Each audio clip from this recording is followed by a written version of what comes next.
Ok, então no vídeo anterior criámos aqui um objeto, ou melhor, começámos por criar uma classe chamada sócio e depois criámos aqui um objeto dentro do nosso formulário chamado José. Este objeto José podia ser António ou Miguel ou outra coisa qualquer.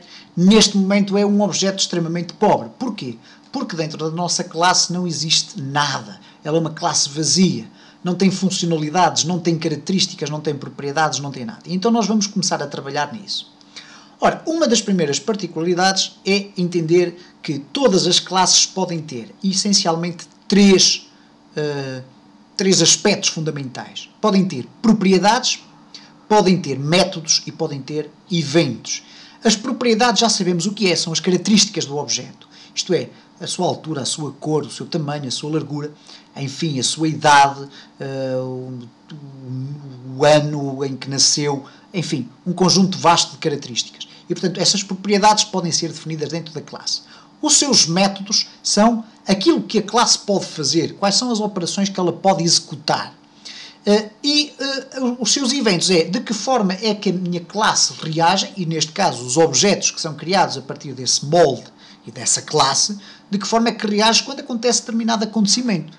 Quando, por exemplo, é alterado o valor de uma variável, eu posso dizer, oh bem, eu quero criar aqui um evento que vai ser despoletado, ou uma situação que vai ser despoletada sempre que alguém tenta alterar o valor de uma variável. Vamos por partes. Primeiro, como é que nós definimos propriedades desta minha classe? Nós criamos aqui o sócio José. Se calhar não é a melhor forma de exemplificar, porque teríamos criado a classe sócios, mas vamos continuar assim desta maneira. E eu vou então adicionar aqui uma propriedade fundamental, que é primeiro saber qual é o nome completo do José.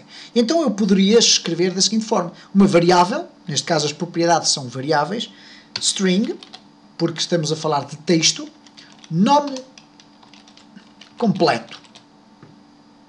Ok?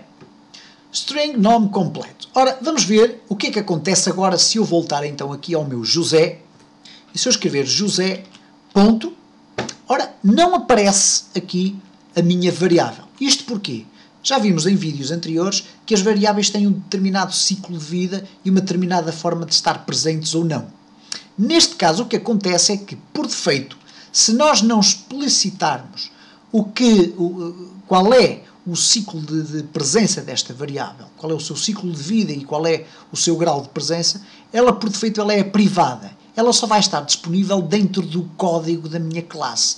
Para fazer com que esta variável esteja disponível fora da minha classe, isto é, para todos os objetos que forem criados a partir deste molde, eu vou ter que adicionar, por exemplo, a instrução public. Isto é, um access modifier public. E para isso, o que é que vai acontecer? A partir deste momento, esta variável nome completo, que é do tipo string, isto é, permite inserir texto, é pública, isto é, pode ser usada pelos objetos que forem criados a partir deste molde. Então, se eu agora regressar aqui e escrever José, ponto, reparem que já aparece aqui a propriedade nome completo. E, para além disso, informa-me dizendo que é uma variável do tipo string. Então eu posso dizer que José.nome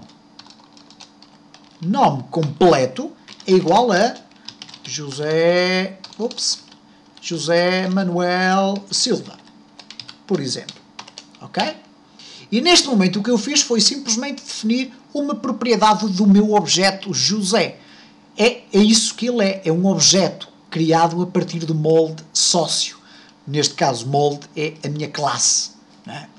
E da mesma forma que eu adicionei aqui nome completo, posso colocar idade, por exemplo, public int, porque a idade é um valor numérico, idade. E neste caso, se eu voltar aqui à minha forma, eu, para além do nome completo, eu já posso colocar José, ponto, idade. Idade.